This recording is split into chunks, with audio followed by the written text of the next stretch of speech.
On the previous episode of this podcast, we talked about how you can start to understand why the concept of letting go can actually free you into making the best decisions for your future self, yourself going forward, all in the theme of spring cleaning. And today, we're going to start physically taking the steps to clean out some physical spaces, whether that's in your house, your apartment, your car, your office, wherever you feel like you need to start purging. So let's get started.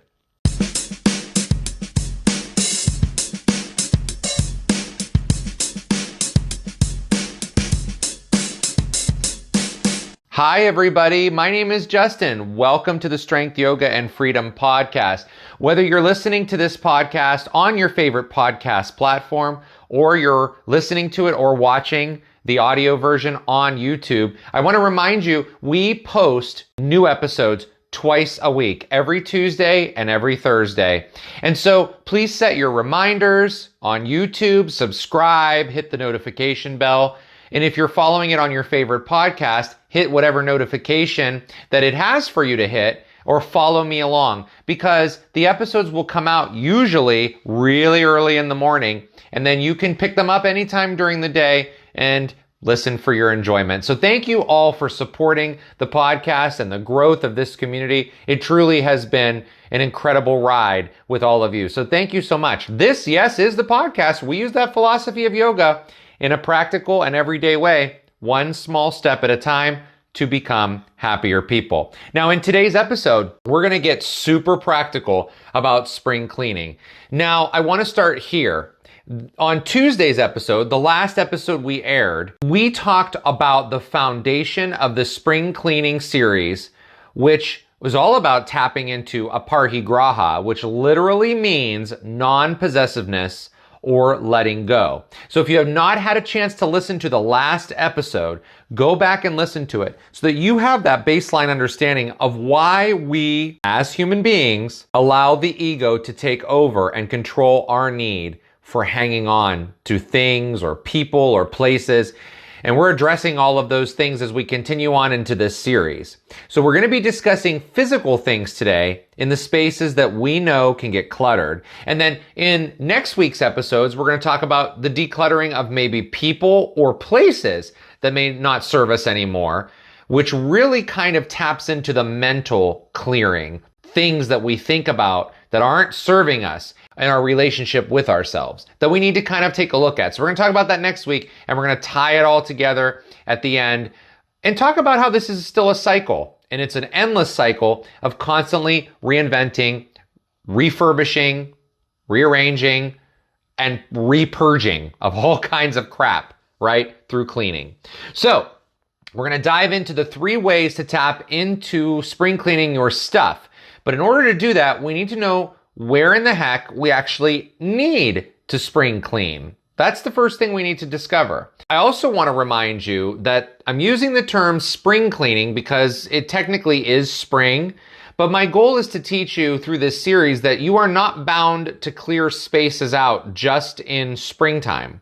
It's an overall process, just like moving through the 8 limbs of yoga over and over again, like we talked about in the last episode. And again, you do not have to be someone who is going to yoga classes or doing yoga in your house physically to practice the 8 limbs of yoga. You're probably already practicing some of them without even knowing it. Right now, let's pose the question again. Where do we need to work to spring clean?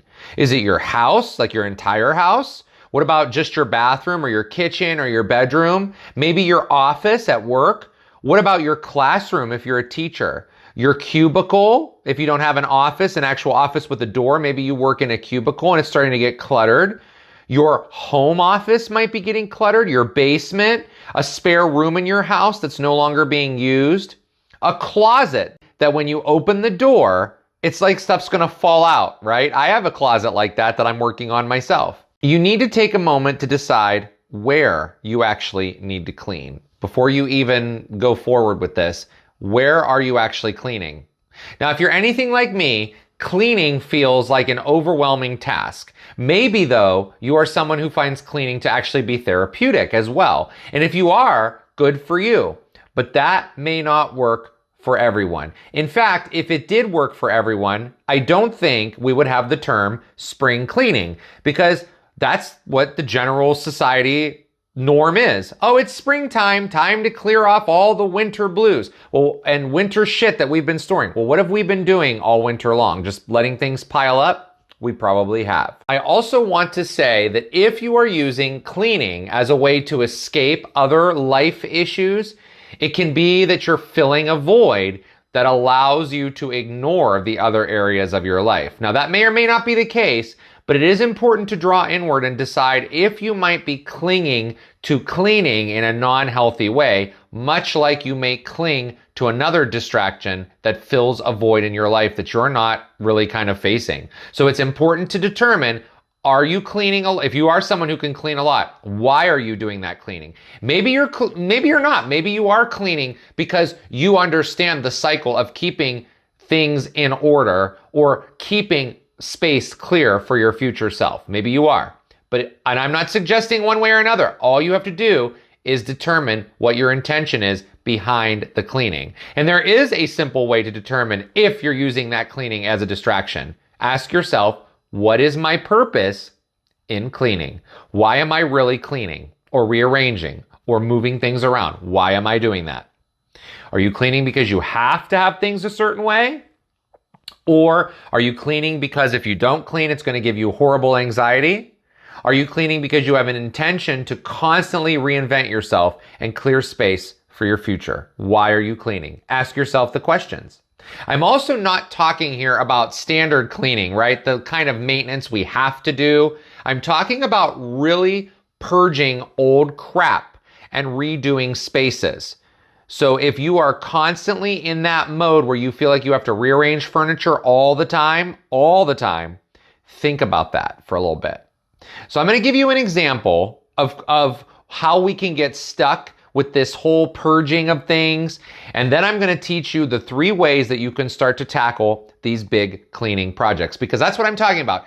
Big cleaning here, not just this every day, we have to wipe the counters off after we eat dinner or clean the toilet, every few days or once a week or whatever you do it. I'm not talking about those things. I'm talking about big cleaning. So for me, my house, this is the example. My house is somewhere that I actually used to take for granted.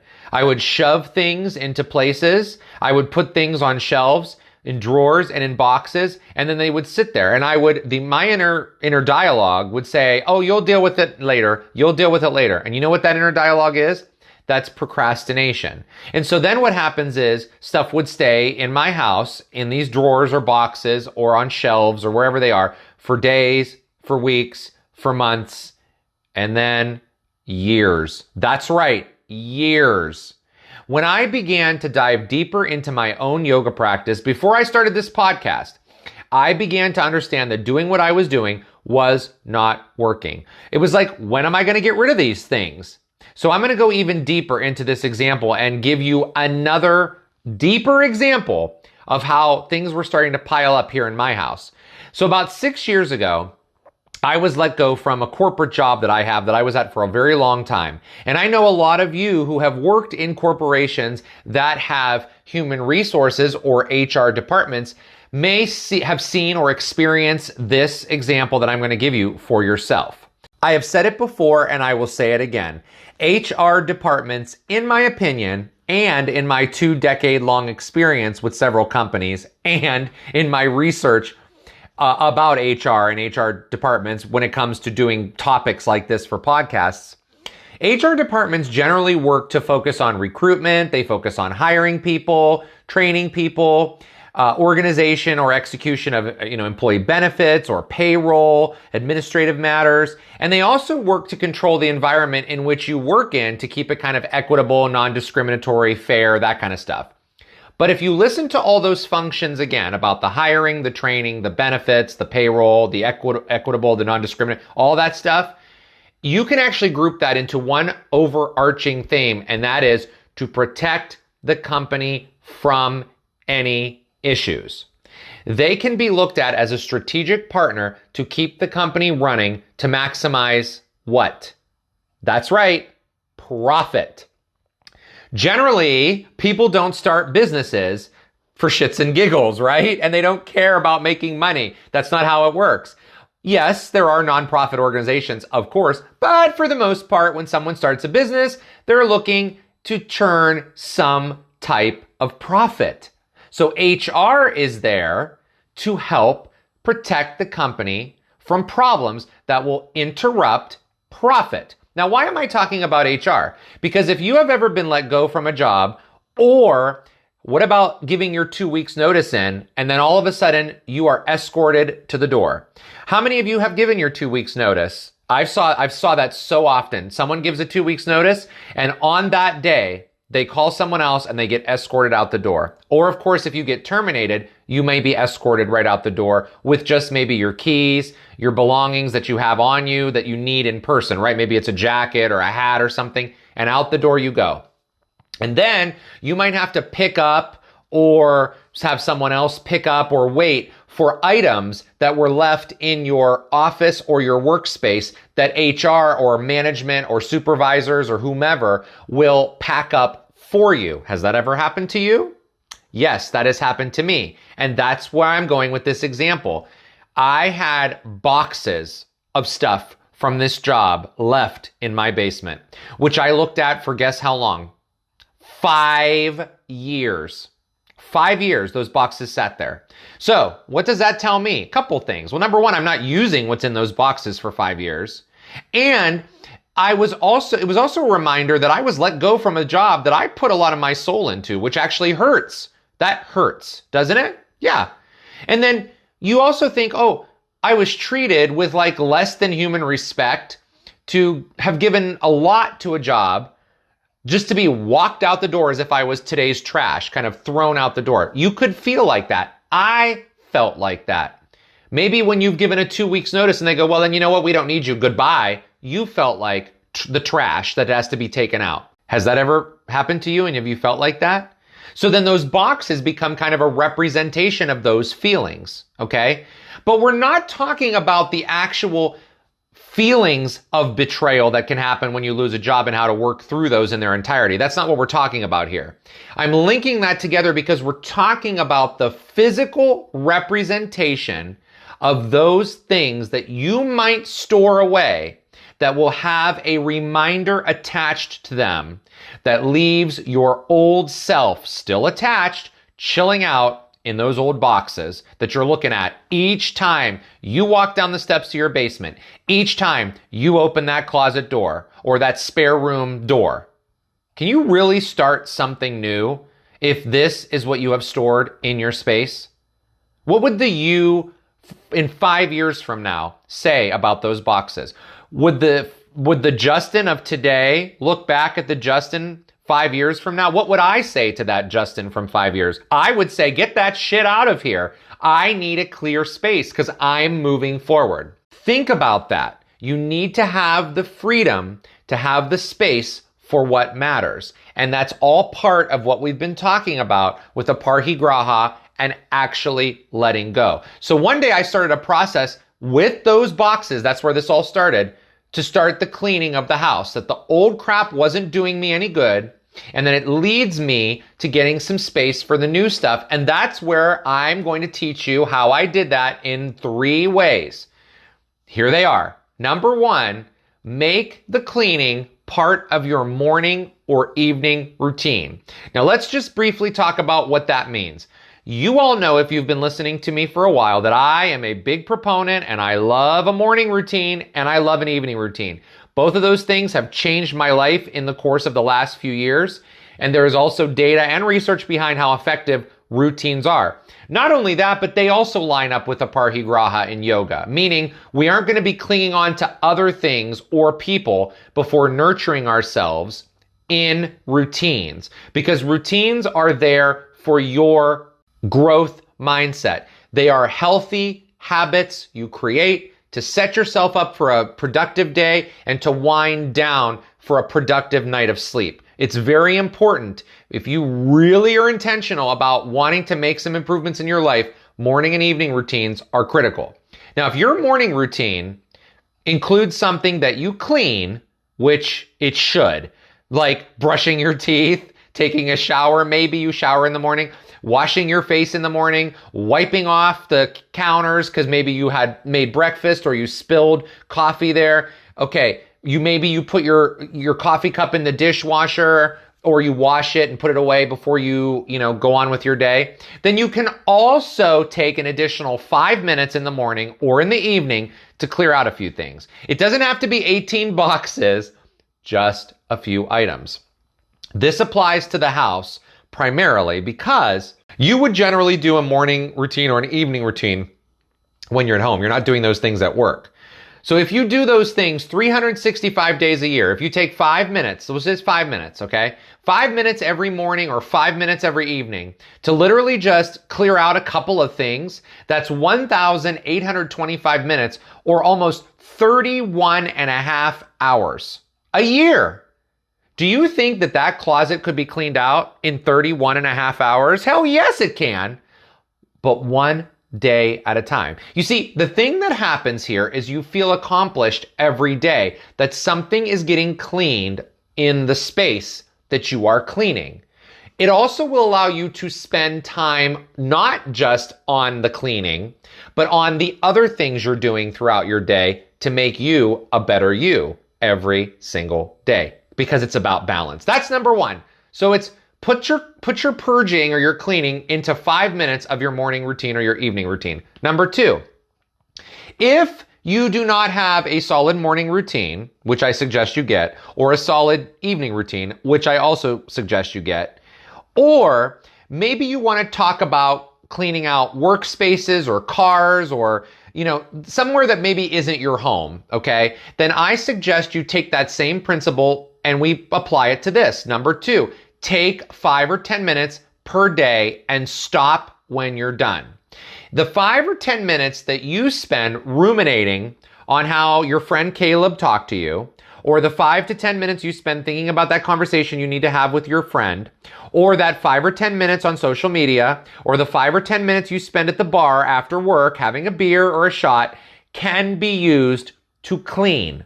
You have to make the time for it, and you need to do it with purpose, to let go, to allow the future you to have decluttered spaces for you to operate in. Again, if you do this every single day, it leads to 31 and a half hours if you do it 5 minutes a day, or 62 hours in 10 minutes a day. 62 hours? That's almost 3 days.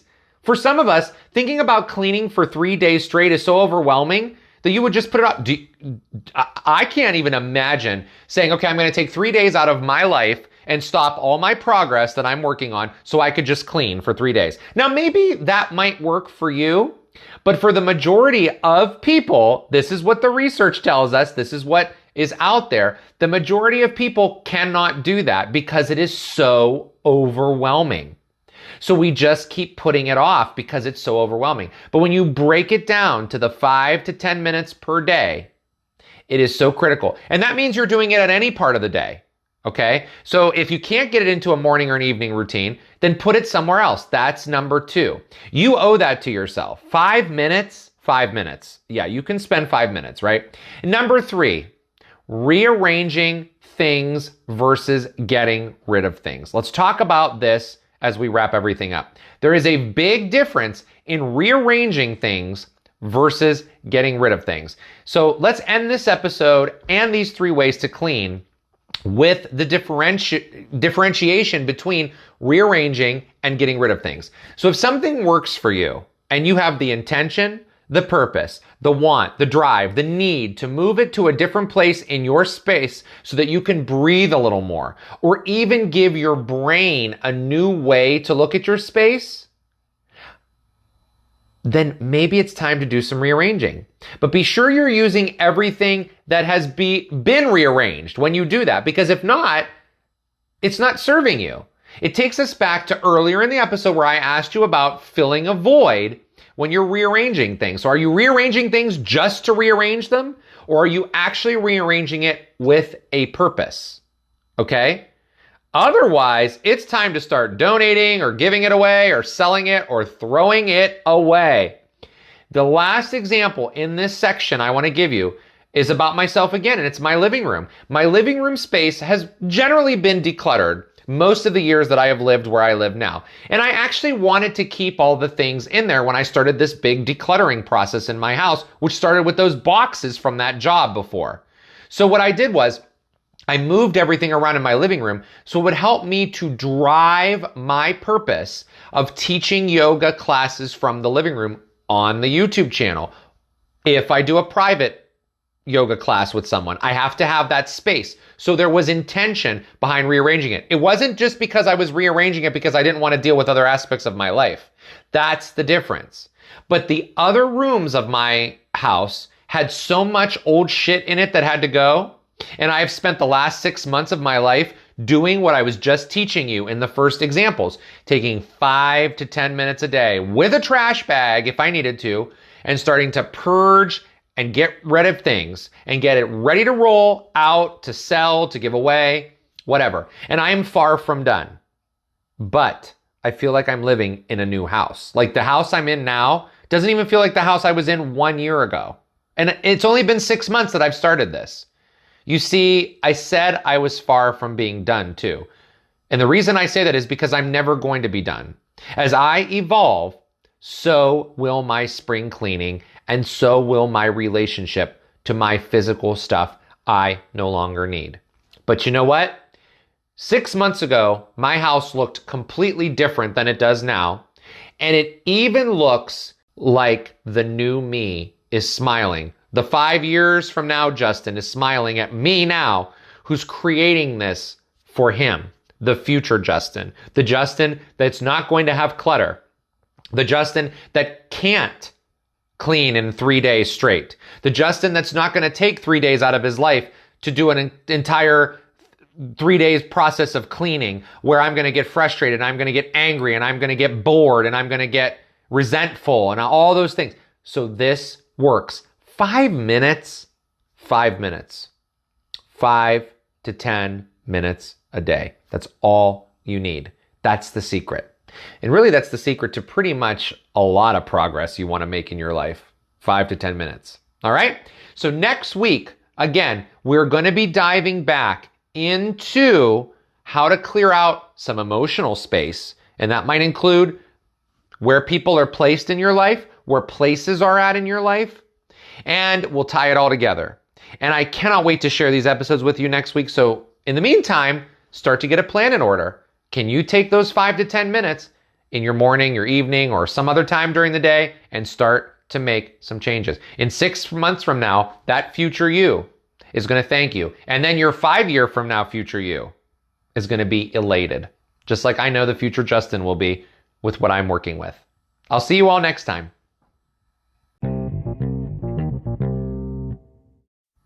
Okay, one last thing. The content in the Strength, Yoga, and Freedom podcast is not intended as a replacement or a substitution for the advice of any medical professional, like a physician, a psychologist, or a qualified therapist, or any other medical professional. It is intended for educational and entertainment purposes only.